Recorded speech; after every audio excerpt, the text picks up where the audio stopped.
Hello and welcome students, मैं अजय कुमार स्वागत करता हूं आप सभी का let's learn with Ajay sir के ई लर्निंग प्लेटफॉर्म पर। तो चलिए मेरे भाई, आज बात करने वाले हैं इस बेहतरीन सेशन में ईपीएफओ एसएसए की आंसर की के रिगार्डिंग कि सर आंसर की कब तक आएगी। बहुत सारे स्टूडेंट का क्वेश्चन था, कल का जो वीडियो है उस पर बहुत सारे लोगों ने अपना रिव्यू दिया कि उन्होंने कितना क्या स्कोर किया। हमने वहां पर जो है वो एक एक्सपेक्टेड जो है वो आपकी कट ऑफ के बारे में जिक्र किया था। आज इस सेशन में बात करने वाले हैं कि आंसर की आपकी कब तक जो है वो जारी करने वाले हैं, आंसर की में आपको ऑब्जेक्शन कैसे लगाने होते हैं और साथ में ही नोटिफिकेशन में सेक्शनल कट ऑफ कहां दिया हुआ है। ये क्वेश्चन जो है वो बहुत सारे स्टूडेंट्स का था, तो आज इसका भी सॉल्यूशन कर लेते हैं। शुरुआत करते हैं इस बेहतरीन सेशन को। सबसे पहले मैं आपको बता दूं कि भैया आपका जो सेक्शनल कट ऑफ है वो सच कह रहे हैं लोग या फिर झूठ कह रहे हैं, इसका आधार क्या है ना। बहुत सारे लोग कह रहे हैं कि सेक्शनल कट ऑफ होगी, बहुत सारे कह रहे हैं नहीं होगी। तो ये सच है या झूठ है, ये किसी आधार पे तो कहा होगा। तो भाई उसका जो आधार है, जो वास्तविक आधार है वो आपका क्या है, आपका ये पॉइंट उसका जो है वो वास्तविक आधार कुछ लोग मान रहे हैं और डेफिनेटली आपकी सेक्शनल कट ऑफ है, ये इस बात से समझा जा सकता है। सबसे पहले आपका मेन जो मिसिंग पॉइंट है, आप लोगों ने जो मिस कर दिया स्टूडेंट ने नोटिफिकेशन पढ़ते टाइम, सबसे पहली बात आपको कही गई कि आपका जो कंप्यूटर स्किल टेस्ट है वो क्वालिफाइंग होगा नेचर में, है ना। इसके जो मार्क्स होंगे वो मेरिट रैंकिंग में जो है वो रिकॉर्ड नहीं किए जाएंगे, उनको शामिल नहीं किया जाएगा। यानी कंप्यूटर टेस्ट आपका क्या है, क्वालिफाइंग। कंप्यूटर टेस्ट आपका क्या है, क्वालिफाइंग है। इस बात से आप क्या समझते हो कि सर जो मेरिट बनेगी, जो मेरिट बनने वाली है वो किसके आधार पर बनने वाली है। सर वो फेज 1 के आधार पर, आपकी एग्जामिनेशन के आधार पर बनने वाली है। जो बच्चा इसमें अच्छा स्कोर करेगा वही मेरिट में कहीं ना कहीं आपको फाइनल मेरिट में भी दिखाई देगा। ये बात आप इस बात से डिसाइड कर सकते हो। अब दूसरी बात आपको कहिए कि क्वालिफाइंग मार्क्स क्या होंगे। तो क्वालिफाइंग मार्क्स आपको जो है वो फेज 1 में जो मेन एग्जामिनेशन है उसमें डिसाइड होंगे और वो ईपीएफओ डिसाइड करेगा कि क्वालिफाइंग यानी आपकी कट ऑफ क्या होगी। ये तो मैंने आपको कल ही बता दिया था। अब बात करते हैं सर आपका 6.5 की। 6.5 की जो बहुत इंपॉर्टेंट आपका फैक्ट है, जो आपका बहुत इंपॉर्टेंट जो है वो फैक्टर है, कहता है process of arriving at scores की अगर एग्जामिनेशन आपका हेल्ड हुआ एक से ज्यादा सेशन में तो सबसे पहले आपको मॉडरेशन के आधार पे जो है वो फेयरनेस इंश्योर करवाई जाएगी। यानी कुल मिला के कह रहा है कि आपका नॉर्मलाइजेशन होगा। नॉर्मलाइजेशन का कुछ लोगों को फायदा हो सकता है, जिन लोगों का एग्जामिनेशन डिले हुआ था एक डेट पे। आपको पता होगा कि कुछ बच्चों का जो है वो एग्जामिनेशन कुछ जो है वो टेक्निकल एरर की वजह से डिले हो गया था, तो कहीं ना कहीं वहां एक जो है वो फैक्टर आपको देखने को मिल सकता है। लेकिन मोस्ट जो है वो इंपॉर्टेंट पॉइंट आपका क्या है, ये नोट। इस नोट में लिखा हुआ है कि जो कट ऑफ है आर अप्लाइड। देखो पहली बात तो कट ऑफ जो है वो आर लिखा हुआ है। क्या लिखा हुआ है, आर लिखा हुआ है। इसका मतलब क्या हुआ कि सर दो की बात कर रहा है ना, प्लुरल की बात कर रहा है कि दो बार कट ऑफ होगी। अप्लाइड इन 2 स्टेज, वो 2 स्टेज में जो है वो अप्लाई की जाएगी। On scores in individual test, है ना, कि इंडिविजुअल टेस्टों में आप कितना स्कोर करते हो, एंड ऑन टोटल स्कोर, और टोटल जो है वो टेस्ट में आप कितना स्कोर करते हो, इस आधार पर जो है वो आपकी क्या बनाई जाएगी, कट ऑफ बनाई जाएगी। तो इंडिविजुअल कहने का अर्थ यहां किससे ले सकते हैं अपन कि सर इंडिविजुअल मतलब 5 सब्जेक्ट आपके, आपका मैथ हुआ, रीजनिंग हुआ, इंग्लिश हुआ, जीके हुआ या कंप्यूटर हुआ। उन टेस्ट में इंडिविजुअली आप कितना कितना स्कोर करते हो और उसके अलावा जो है वो आपका टोटल स्कोर क्या है। टोटल स्कोर आउट ऑफ 600 आपका क्या है, उसके आधार पे जो है वो मेरिट निकाली जाएगी। पहले आपको सेक्शनल कट ऑफ जो है वो क्वालिफाई करनी होगी, फिर आपको टोटल स्कोर के आधार पे कट ऑफ जो है वो क्वालिफाई करनी होगी।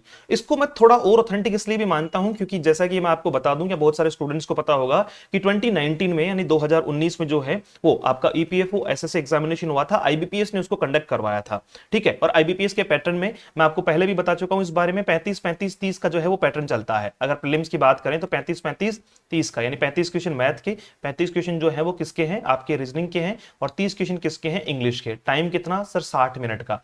और 60 मिनट में मजेदार बात यह है कि यहां सेक्शनल टाइम होता है 20-20 मिनट के, है ना, 20-20 मिनट के 3 स्लॉट होते हैं। और इनमें क्या होती है, इनमें सर इंडिविजुअल मेरिट भी होती है। इनमें क्या होती है, इंडिविजुअल मेरिट भी होती है, और उसके बाद में यानी जिसको अपन इंडिविजुअल कह सकते हैं, सेक्शनल कह सकते हैं, और उसके बाद में इसकी फाइनल मेरिट भी होती है जिसको अपन कट ऑफ कहते हैं। तो उस आधार पे भी अपन थोड़ा आइडिया लगा सकते हैं कि आईबीपीएस ने अगर पैटर्न जो है वो किसको दे दिया हो, एनटीए को दे दिया हो, अगर बात जो है वो टेस्ट एजेंसी आपकी एनटीए हो, लेकिन लगभग पैटर्न वही रखने का प्रयास करेगा। और उसने यही कहने का प्रयास किया कि दो जगह में जो है वो कट ऑफ बनाऊंगा, पहला इंडिविजुअल टेस्ट में कितना आ रहा है और दूसरा आपका टोटल स्कोर कितना किया जा रहा है।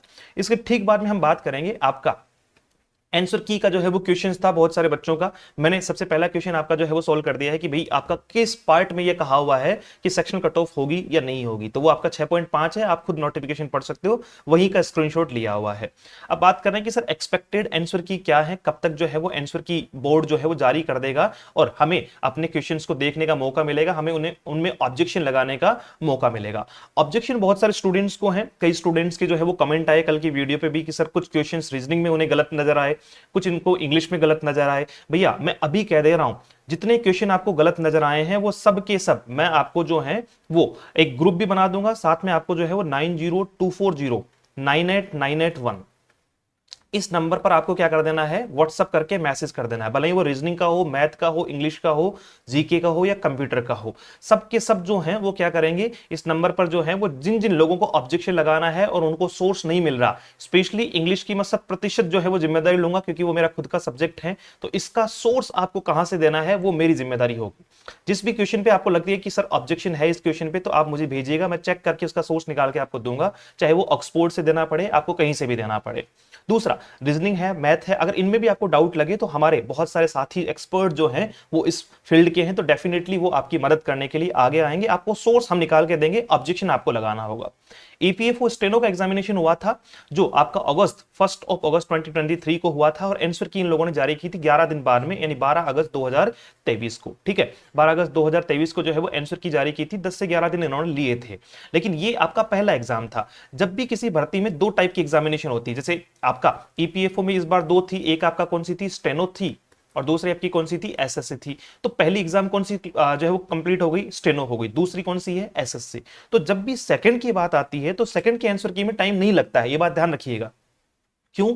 क्योंकि इन्हें इनके ठीक बाद में जो है वो आपकी पहले एक आंसर की आ चुकी है, दूसरी आंसर की देते ही इन्हें क्या करना है, दोनों का रिजल्ट देना है जो लगभग आपको साथ में दिया जाएगा, और दोनों का रिजल्ट देते ही सेम डेट आपको जो है वो क्या दिया जाएगा, एक एक्सपेक्टेड डेट दी जाएगी जिस दिन ये टाइपिंग टेस्ट आपसे करवाएंगे। यानी स्टेनो में डिक्टेशन या आपका जो है वो आपका टेस्ट हो जाएगा, स्टेनो टेस्ट हो जाएगा, और बाकी के लिए क्या हो जाएगा, आपका स्किल टेस्ट हो जाएगा।